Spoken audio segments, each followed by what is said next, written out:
हताश आहे हा राज्य, सुन्न झाली आहे ही जनता, शॉक मध्ये आहे. मला जो कार्यकर्ता सहकारी भेटलाय तो पक्षाचा नाही हो, तो माणूस आहे पहिला. प्रत्येक म्हणजे कालच्या तर चॅनलवर मी कधी बघितलं, मीडियातल्या काही मुली रडत होत्या. सहन होत नाही आम्हाला हे सगळं बघण्यात. आणि मग आणि हा राजीनामा नैतिकतेवर, मग 84 दिवसांनी आणि नैतिकता सुटली. आणि नैतिकता तर मान्यच करत नाहीये ते. सुरेश धस म्हणतात नाही खरं आहे, नैतिकतेने यांची कधी गाठच झाली नाही. धनंजय मुंडे नैतिकता कधी भेटलेच नाहीत. हे जे सुरेश धसांचं स्टेटमेंट आहे ना, ते खरंच योग्य आहे. आणखीन मला एक प्रश्न यांना विचारायचा आहे की हे वाल्मिक कराड जेलमध्ये, त्या जेलमधले कॅमेरे इतके दिवस बंद आहेत. ते काल सगळ्या मीडिया आणि सगळ्यांनी, देशमुख कुटुंबांनी जेव्हा न्याय मागितला, मला एक कळत नाही, वाल्मिक कराडला VIP ट्रीटमेंट, कॅमेरा बंद, हे होतच कसं? कुणाचं राज्य चाललंय? मी गेले अनेक दिवस मी माननीय मुख्यमंत्र्यांना याच्यासाठीच वेळ मागतेय की त्यांची यंत्रणा त्यांना या गोष्टी सांगताय का नाही. आज या राज्यात चाललंय तरी काय? एक हत्या होते हो. अवधा कंपनी, एक्स्टॉर्शन हा PMLA मध्ये, म्हणजे ED आणि CBI लागू झाली पाहिजे होती आतापर्यंत. अवधाच्या केसमध्ये, अवधाच्या केस मधल्या मीटिंग झाल्या कुणाच्या घरी? त्याच्यात जेव्हा खंडणी घेतली ती मागणी कोणी केली?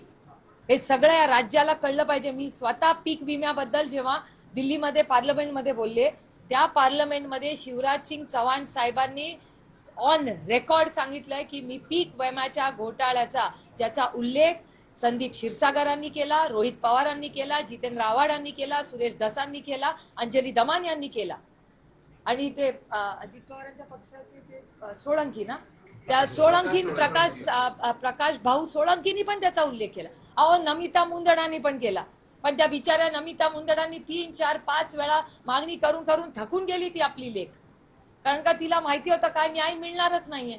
त्याच्यामुळे बिचारी नमिता मुंदडा जी न्याय मागत होती ती कंटाळून गेली या राज्याला. हे दुर्दैव आहे. हे सगळं प्रकरण जे आहे ते खंडणीच्या प्रकारातून झाले आणि ती खंडणीची बैठक जी आहे ती धनंजय मुंडेंच्या बंगल्यावर झाली असा आरोप सुरेश धस यांनी केला. आता नवीन सुरेश धसांनी आरोप केला, त्याचं स्पष्टीकरण हे आम्हाला मिळालंच पाहिजे, राज्याला मिळालं पाहिजे. फार अवघड नाही ते काढणं. आणि अवधा कंपनीने तर पोलीस स्टेशनला जाऊन 1 नाही 2 वेळा कंप्लेंट केल्या, FIR पाहिली असतील ना तुम्ही सगळ्यांनी. पुढचा मुद्दा आहे, आता धनंजय मुंडेंना या गुन्ह्यामध्ये आरोपी करा अशी एक मागणी समोर येते. याचं कारण ही घटना घडायला खंडणीचा गुन्हा कारणीभूत आहे आणि ती खंडणीची बैठक जी आहे ती त्यांच्या सातपुडा बंगल्यावरती झालेली होती. अहो, खंडणी हा देशात खूप मोठा गुन्हा आहे. PMLA ऍक्ट जेव्हा मनमोहन सिंग साहेबांचं सरकार होतं तेव्हा मला अजून आठवतं, माननीय अरुण जेटली साहेब असतील, माननीय सुषमाजी असतील, हे विरोधी पक्षात होते आणि सगळ्यांची मतं घेऊन आपण सगळ्यांनी मिळून मनमोहन सिंग साहेबांनी खंडणी हा गुन्हा PMLA मध्ये घेतला. आणि PMLA मध्ये जर तो गुन्हा असेल तर इमिजिएटली ED आणि CBIच्या मध्ये इन्क्वायरी सुरू होते. आणि ही जर खंडणीच्याच वेळी जर हा सगळं प्रकरण आवरलं असतं तर आज संतोष भाऊ देशमुख आपल्या वैष्णवीला तिच्या पेपरला सोडायला गेले असते. त्यांची हत्या कधीच ज्या क्रूर पद्धतीने झाली तशी झाली नसते. हे दुर्दैव आहे आणि एक समाज म्हणून, एक राज्य म्हणून आपला सगळ्यांचा अपयश आहे.